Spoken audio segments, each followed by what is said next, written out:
बिस्मिल्लाहिर्रहमानिर्रहीम। Hello everyone, अस्सलाम वालेकुम and welcome to Habib Rahman official. आज हम डिस्कस करेंगे कार्बोहाइड्रेट्स।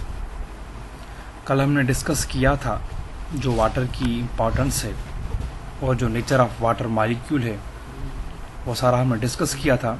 और आज का जो हमारा लेक्चर है, जो टॉपिक है न्यू, वो कार्बोहाइड्रेट्स है। सबसे पहले कि जो टर्म है, जो वर्ड है, जो लफ्ज़ है कार्बोहाइड्रेट, हम उसको डिफाइन करेंगे। Carbo means carbon, hydrate means water, it means carbohydrate, या ऐसे कहें कि hydrated carbon.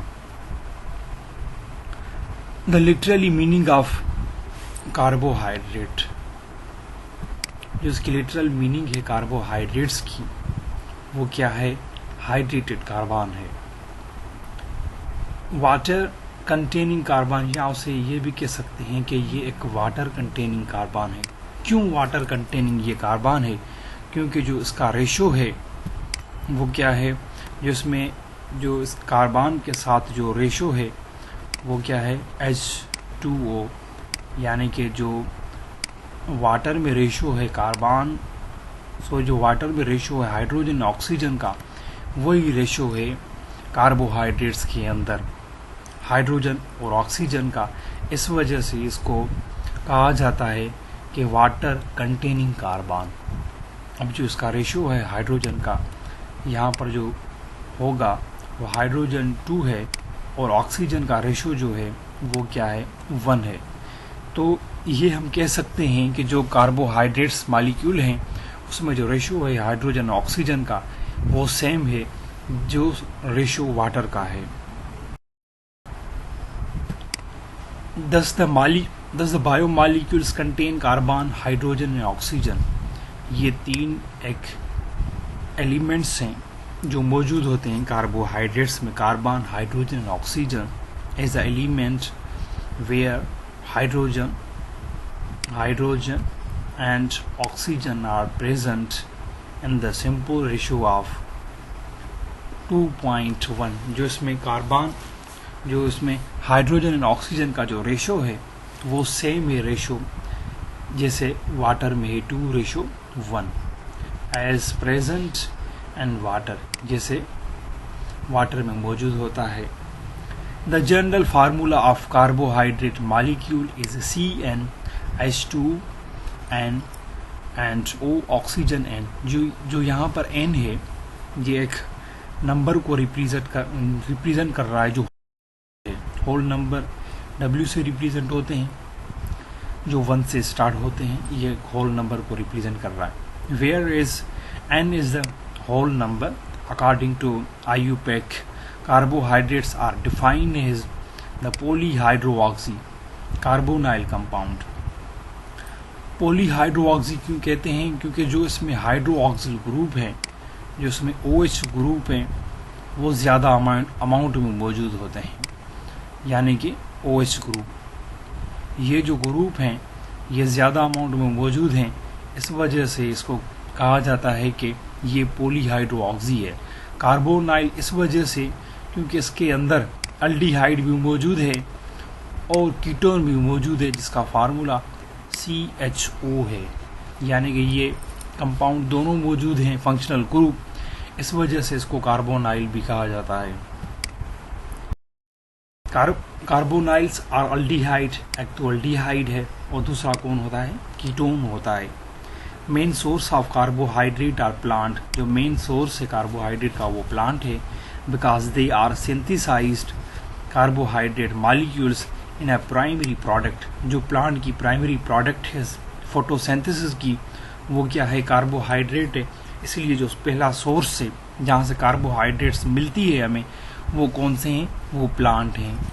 Other biomolecules are produced from carbohydrate during the different. जो अदर मॉलिक्यूल्स हैं वो कार्बोहाइड्रेट से ही बनते हैं, जैसे फैट है वो कार्बोहाइड्रेट से प्रोड्यूस होती है, जैसे डिफरेंट मेटाबॉलिक प्रोसेस होते हैं। सबसे पहले जो कार्बोहाइड्रेट्स हैं वो स्वीट इन टेस्ट है। If feels therefore called as a saccharum. इस वजह से स्वीट इन टेस्ट की वजह से इसे राइट्स कहा जाता है कार्बोहाइड्रेट्स को। They are also called as sugar भी कह सकते हैं, सेक्रम, सेक्राइड, शुगर, ये इनके ही नाम है कार्बोहाइड्रेट्स के। Carbohydrates are found abundantly in all organisms like a cellulose and the cell wall of the plant। जो प्लांट की सेल वाल है वहाँ पर एक पॉलीसेक्राइड की फॉर्म में भी कार्बोहाइड्रेट्स मौजूद होते हैं। जो पेपर हैं उसमें starch is stored in cereals, grains, tubers, sugarcane, etc। जो स्टार्च वो स्टोर होती है जो ग्रेन्स होते हैं उसमें, ट्यूबर्स और शुगर कैन में, etc। It play a both structural and functional role. Carbohydrates जो होते हैं वो स्ट्रक्चरल भी रोल करते हैं, फंक्शनल भी रोल करते हैं। स्ट्रक्चरल कैसे, जैसे सेल वाल हमने पढ़ा था, या जो सीड का कोट होता है उसकी जो फंक्शन, जो कंपोजिशन है वो कार्बोहाइड्रेट्स की है, तो कह सकते हैं कि स्ट्रक्चरल वहाँ पर काम कर रहा है। और फंक्शनल कैसे काम करते हैं, जब हमने डिस्कस किया था कि जो सेल मेम्ब्रेन है एनिमल्स की, जो उसके साथ प्रोटीन की जो बॉन्डेड होती हैं, जो वहाँ पर कार्बोहाइड्रेट्स होती हैं, वो एक रिसीवर का काम करती हैं, यानी कि जो सिग्नल्स होते हैं, जो हार्मोन्स होते हैं, उनको रिसीव करने के लिए वहाँ पर काम करती हैं। तो इस वजह से हम कह सकते हैं कि वहाँ पर जो है ये एक फंक्शनल रोल अदा करती है। कौन? कार्बोहाइड्रेट। Classification of carbohydrates. अगर हम क्लासीफाई करेंगे कार्बोहाइड्रेट्स मॉलिक्यूल को, तो as we have discussed earlier that, carbohydrate molecules are also called as a saccharide. पहले हमने कहा कि these saccharide are classified into the 3 groups। ये भी आप पॉइंट नोट क्या करें ताकि ये आपको MCQs में वेरी इम्पॉर्टेंट है, वेरी बेनिफिट है, ताकि आपको MCQs में कोई मुश्किल ना पेश आए। इस वजह से जो ये पॉइंट्स हैं, सेक्राइड्स हैं, यानी कि जो 3 मॉलिक्यूल ग्रुप्स हैं, या सेक्राइड्स के जो 3 नाम हमने पढ़े थे वो भी। सबसे पहले के जो मोनोसेक्राइड्स हैं, उसके बाद ओलिगोसेक्राइड है, और थर्ड पॉइंट है पॉलीसेक्राइड है। जो ओल्ड बुक है उसमें डाइसेक्राइड का भी जिक्र किया गया था, लेकिन अब जो डाइसेक्राइड है वो ओलिसेक्राइड में ही इंक्लूड है। जो मोनोसेक्राइड होते हैं वो स्वीट इन टेस्ट होते हैं, उसको ज़्यादा हाइड्रोलाइज नहीं किया जाता, मतलब ज़्यादा उसको तोड़ा नहीं जाता। यही एक मोनोमर्स होते हैं, ये मैक्रोमॉलिक्यूल्स नहीं कहलवाते, ये micromolecule. Monosaccharide, one saccharide, one sugar molecules। The group of carbohydrate molecules which contain only the one sugar molecules। इसमें एक ही शुगर का मॉलिक्यूल मौजूद होता है। They cannot hydrolyze। इसको हाइड्रोलाइज नहीं किया जाता due to this reasons। इस वजह से the empirical formula of their molecule is CnH2nOn। इसका जो एम्पिरिकल फार्मूला है वो CnH2nOn। इसको हाइड्रोलाइज इस वजह से नहीं किया जाता क्योंकि है ये एक मोनोसेक्राइड। ठीक है स्टूडेंट। राइबोस जो शुगर है C5H10O5। जो फ्रक्टोज की जो फार्मूला है ये है C6H12O6 etc। All are found in white crystalline. ये सारे मिलते हैं वाइट क्रिस्टलाइन फॉर्म में, स्वीट इन टेस्ट है, सॉल्युबल इन वाटर है। अब ये सवाल पैदा हो रहा है कि ये वाइट क्यों, उसका जो कलर है वो वाइट शो इसलिए भी होता है क्योंकि ये कलरलेस है। अगर ये ऑप्शन आ जाए कि कलरलेस आ जाए तो आप कलरलेस को सिलेक्ट करेंगे। अगर ऑप्शन वाइट आ जाए, कलरलेस नहीं आता, तो आप वाइट को सिलेक्ट करेंगे। और इसकी टेस्ट जो है वो स्वीट इन टेस्ट है, सॉल्युबल इन वाटर होते हैं क्योंकि सिंपल शुगर से। Monosaccharide can further classified on the basis of carbon present in them. जो मोनोसेक्राइड है वो कार्बन के नंबर पर भी इसको क्लासीफाई किया गया है। जो उसकी सफिक्स है, जो लास्ट में उसके नेम के साथ आता है, वो OSE है। Use with number of carbon atoms present in them, जैसे कि ट्रायोस, टेट्रोस, हेक्सोस, हेप्टोस, उनके सारे जो है नेम हैं उनके लास्ट में उसकी जो सफिक्स है वो OSE है। यहाँ पर आप टेबल देख सकते हैं मोनोसेक्राइड्स की, जैसे कि ट्रायोज है, ट्रायोज इट मीन्स 3 कार्बन। यहाँ पर C3 ये सिंपल में सिंपल शुगर 3 कार्बन कंपाउंड है, जो ग्लाइसरोस, ग्लाइसरिक एंड डाइहाइड्रोऑक्सी एसीटोन। इसमें एल्डिहाइड होता है, इसमें कीटोनिक ग्रुप होता है। टेट्रोस जो कार्बन 4 पर मुश्तमिल होती है, एरिथ्रोस, एरिथ्रीलोस ETC। पेंटोस जो 5 कार्बन की होती है, ये DNA में मौजूद होती है, RNA में मौजूद होती है। ऑक्सीजन का रेशो का फ़र्क होता है, जो RNA है वो O4 होता है, जो DNA है वो O5 होता है, लेकिन होती यही है pentose sugar. Ribose and ribulose ETC। Hexose sugar 6 carbon, जो मोस्ट अबंडेंट शुगर है वो ये 6 है, जिसमें ग्लूकोज, फ्रक्टोज एंड गैलेक्टोज। और ग्लूकोज एंड गैलेक्टोज जो हैं वो रिड्यूसिंग शुगर होती हैं, और जो फ्रक्टोज है वो नॉन रिड्यूसिंग शुगर है।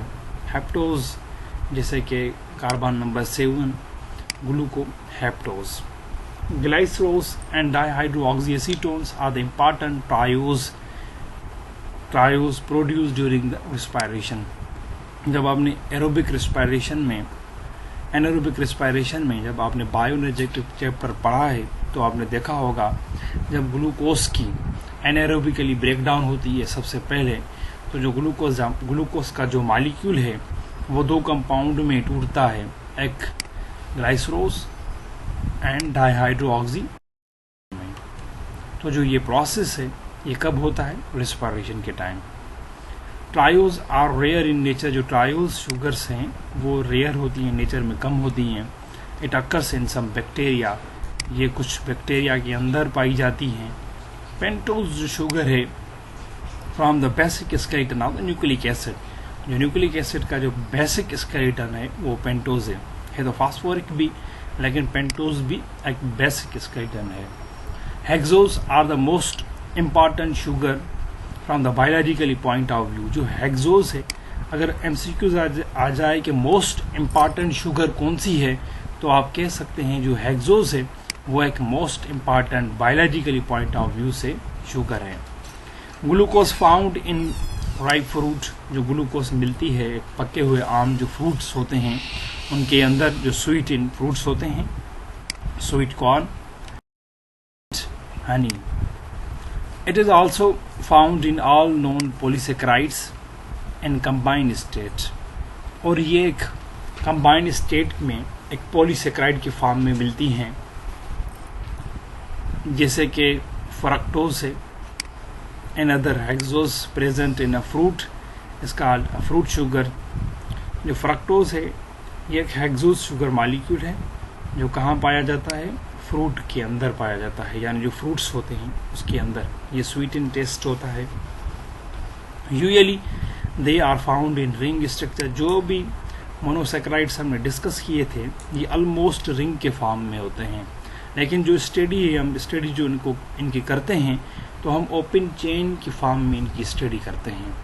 आप देख सकते हैं कि जो राइबोस शुगर का मॉलिक्यूल है, सबसे पहले कि एल्डिहाइड ग्रुप है, एल्डिहाइड ग्रुप के बाद ये कार्बन है, कार्बन के साथ ही आप देख सकते हैं हाइड्रोऑक्सी ग्रुप है, पोली की फॉर्म में है तो इस वजह से पॉलीहाइड्रोऑक्सी कहा जाता है।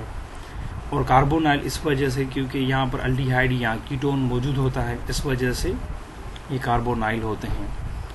और ये आप रिंग की स्ट्रक्चर आप देख सकते हैं, रिंग की फॉर्म में जो स्ट्रक्चर है ग्लूकोज की, और ये ग्लूकोज की जो फॉर्म है ये ओपन चेन में स्ट्रक्चर है। ये एल्डिहाइड ग्रुप है, और जहाँ पर आप देख सकते हैं एक हाइड्रोऑक्सी से दूसरा हाइड्रोऑक्सी, तीसरा, चौथा और पांचवा, तो हम कह सकते हैं ये पॉलीहाइड्रोऑक्सी है। The hexos are further divided into the aldohexose isomers having the same molecular formula but different structural formula। aldohexose isomers जो होते हैं उसकी सेम मॉलिक्यूलर फार्मूला होता है, लेकिन डिफरेंट क्या होती है, स्ट्रक्चर होती है, स्ट्रक्चर फॉर्म डिफरेंट होता है। लाइक एज ग्लूकोस, गैलेक्टोस, जो उसका ग्लूकोस है, गैलेक्टोस है, मैनोज है, ETC and ketohexose isomers like as fructose, sorbose and psicose ETC. आप देख सकते हैं यहाँ पर जो डी ग्लूकोस है उसके अंदर अल्डिहाइड है, और यहाँ पर जो स्ट्रक्चर है इसकी पोजीशन में फ़र्क होगा। जो हाइड्रोक्सी ग्रुप है इसकी पोजीशन चेंज हो जाएगी। अगर ये डी ग्लूकोस है तो इसकी पोजीशन जो फर्स्ट वो हाइड्रोक्सी है उसकी पोजीशन क्या है, सेकंड कार्बन की, जो फर्स्ट कार्बन है उसके बाद किसी के बाद कार्बोनाइल ग्रुप के बाद जो सेकंड पर जो कार्बन आती है उसकी जो पोजीशन है OH की वो यहाँ पर चेंज हो रही है, किसमें, डी मोनास में। उसके बाद ये आप पोजीशन देख लें कि जो इसकी पोजीशन है डी गैलेक्टोस की वो भी चेंज हो गई है। पोजीशन ही है, बस जो कार्बन नंबर 3 है 4 है, 3 के ऊपर भी पहले भी OH ग्रुप था और 4 में यहाँ पर नहीं था लेकिन इसमें आ गया है। तो ये एक सेम ही स्ट्रक्चर है, बस जो 4 नंबर कार्बन है उसकी जो पोजीशन है OH की वो चेंज की गई है। तो इस वजह से ये भी एक आइसोमर्स में आते हैं। मॉलिक्यूलर जो स्ट्रक्चर है, जो फार्मूला, जो मास है वो सेम है, लेकिन जो स्ट्रक्चरल है वो चेंज हो गई। Mass same, structural change. Oligosaccharide, oligosaccharide हम किसे कहते हैं, the type of carbohydrates which are made up to 2 to 10। जो ओल्ड बुक्स थे या फीडल का जो बुक है उसमें ओलिगोसेक्राइड का जिक्र इस तरह से करते हैं कि 3 to 10 sugar molecules and 3 to 10 monosaccharides combine to form oligosaccharides। But जो आज का जो हमारा न्यू सिलेबस है उसके मुताबिक 2 to 10 जो जब मोनोसेक्राइड मिलेंगे तो ये ओलिगोसेक्राइड बनाएंगे। दीज आर का comparatively less sweet in taste. ये लेस स्वीट टेस्ट क्यों है, क्योंकि जो कार्बन का नंबर है वो बढ़ता जा रहा है। जब जैसे ही कार्बन का नंबर बढ़ेगा तो जो उसकी स्वीटनेस है वो डिक्रीज हो जाएगी, decrease. And less soluble in water, और उसके बाद क्या होगा, ये लेस सॉल्युबल इन वाटर हो जाएंगे। दे कैन हाइड्रोलाइज, ये हाइड्रोलाइज हो सकते हैं, क्यों, क्योंकि इसमें ज़्यादा मोनोसेक्राइड है। जो एक मोनोसेक्राइड का है वो हाइड्रोलाइज नहीं होगा, जैसे ग्लूकोज का मॉलिक्यूल है, जिसे पेंटोज शुगर थी वो हाइड्रोलाइज नहीं होगी, लेकिन ये हाइड्रोलाइज हो सकते हैं क्योंकि ये पॉलीमोनोसेक्राइड्स हैं। The most common type of disaccharides on hydrolysis yield 2 monosaccharide. अगर डाइसेक्राइड्स हैं यानी कि 2 मोनोसेक्राइड जब मिलेंगे तो एक डाइसेक्राइड बनेगा। जब डाइसेक्राइड हाइड्रोलाइज होगा तो उसके नतीजे में कितने मोनोसेक्राइड मिल सकते हैं, 2 मोनोसेक्राइड मिल सकते हैं। The covalent bond between these 2 monosaccharide is a glycoside. जो इसके बीच में बॉन्ड होता है मोनोसेक्राइड के बीच में, वो बॉन्ड क्या होता है, glycoside. It is a very important topic, it is a very important point. MCQs के हिसाब से ये एक इम्पॉर्टेंट टॉपिक है कि जो ग्लाइकोसाइडिक बॉन्ड है डाइसेक्राइड्स है या पॉलीसेक्राइड्स हैं या सेक्राइड्स के अंदर जो एक बॉन्ड बनता है हम उसे क्या कहते हैं, ग्लाइकोसाइडिक बॉन्ड कहते हैं, या लिंकेज कह सकते हैं, लेकिन ये बॉन्ड का जो नेम है वो आप याद रखें, glycosidic bond. Is a simply ring-shaped sugar molecules that is attached to another molecules. The sugar ring may be either 5-membered ring or 6-membered ring. sugar molecules से जो रिंग की फॉर्म है वो हो सकता है कि 5-membered रिंग हो कार्बन की, यानी कि राइबोस हो सकता है कि हेक्सोस की रिंग हो। फॉर एग्जाम्पल्स जो सक्रोज है, सक्रोज एक डाइसेक्राइड मॉलिक्यूल है जो बना हुआ होता है 2 शुगर मॉलिक्यूल से। वो कौन से होते हैं, एक ग्लूकोज का होता है, दूसरा फ्रक्टोज। फ्रक्टोज एंड ग्लूकोज ये मिलके सक्रोज बनाते हैं। जो सक्रोज है वो डाइसेक्राइड है। फ्रक्टोज और ग्लूकोज के बीच में जो एक बॉन्ड बनेगा हम उस बॉन्ड को क्या कहेंगे, ग्लाइकोसाइडिक बॉन्ड कहेंगे। ये आप देख सकते हैं कि जो ग्लूकोज का मॉलिक्यूल है उसकी जो नंबर कार्बन फर्स्ट है वहां से OH निकलेगा। और जो ग्लूकोज की जो सेकंड जो मॉलिक्यूल है उसके कार्बन नंबर 4 से एक OH मॉलिक्यूल निकलेगा, लेकिन वहां से एक हाइड्रोजन रिमूव होगी। ये हाइड्रोजन और ये OH ये निकल कर क्या बनाएंगे, H2 मॉलिक्यूल, यानी कि कंडेंसेशन प्रोसेस यहाँ पर होगा। और उसके नतीजे में इसके बीच में जो बॉन्ड बनेगा, यानी कि इस कार्बन का 4 का ऑक्सीजन के साथ, इस कार्बन 1 का ऑक्सीजन के साथ ये एक लिंकेज है, ये एक बॉन्ड है। उस बॉन्ड को हम कहेंगे कि इस बॉन्ड को हम क्या कहेंगे, ग्लाइकोसाइडिक बॉन्ड कहेंगे। और ये भी एक मोनोसेक्राइड है, ग्लूकोज ये भी एक मोनोसेक्राइड है। ये जब दोनों मिलेंगे तो ग्लाइकोसाइडिक लिंकेज तो बनेगी, लेकिन एक डाइसेक्राइड मॉलिक्यूल बनेगा, उसे हम कहेंगे maltose. The disaccharide may be reducing or non-reducing sugar. Important point, जो डाइसेक्राइड है वो रिड्यूसिंग भी हो सकती है, non reducing sugar. The reducing sugar is any carbohydrates which are capable being oxidized and cause reduce of the other substance। खुद तो oxidise हो जाएंगी लेकिन रिड्यूस करेंगे अदर कोई जो सब्सटेंस होगा उससे, विदाउट हाइड्रोलाइसिस, बिना किसी हाइड्रोलाइसिस के। इट मीन्स बिना किसी अपनी ये जो शुगर का मॉलिक्यूल है, ये 2 शुगर के मॉलिक्यूल्स हैं, ये जब ब्रेक डाउन हो जाएंगे तो हम उसे हाइड्रोलाइसिस प्रोसेस कहेंगे। बिना किसी टूटने के ये क्या करेंगी, किसी को ये खुद तो ऑक्सीडाइज हो जाएंगी लेकिन दूसरों को रिड्यूस करेंगी। It is due to the presence of free aldehyde and free ketonic groups. ये क्यों किसी को रिड्यूस करेंगी, क्योंकि इसके पास एल्डिहाइड एंड कीटोनिक ग्रुप जब फ्री में मिलेंगे या फ्री हो जाएंगे तो साथ बॉन्ड बना लेंगे, इस वजह से ये क्या करेंगी, ये एक रिड्यूसिंग शुगर मॉलिक्यूल बन जाएंगे। For examples as a maltose and lactose, ये 2 शुगर्स मॉलिक्यूल्स हैं, माल्टोज एंड लैक्टोज ETC, ये नॉन रिड्यूसिंग शुगर हैं। The non-reducing, for example, the maltose and lactose ETC। ये maltose and lactose है ना, ये reducing sugar है, सॉरी, जो maltose and lactose है ये reducing sugar है। और जो non-reducing sugar है वो कौन सी है, non-reducing sugar हम उसे कहेंगे जो reduce नहीं होती, किसी को reduce नहीं करती और ना ही खुद oxidize हो जाती है, हम उसे कहते हैं non-reducing sugars which are unable to oxidize, जो किसी को oxidize ना करें, and do not reduce the other substance, किसी को reduce भी ना करें, किसी substance को खुद oxidize ना हो और किसी substance को reduce ना करें। due to the absence of free aldehyde and ketone group, क्यों ये किसी को reduce नहीं करेंगी, क्योंकि इसके पास free state में मौजूद नहीं होते कौन, aldehyde and ketone। जो रिड्यूसिंग शुगर थी उसके अंदर अल्डिहाइड एंड जो कीटोन ग्रुप थे ये फ्री स्टेट में थे, मतलब वो किसी से रिएक्ट कर सकते थे।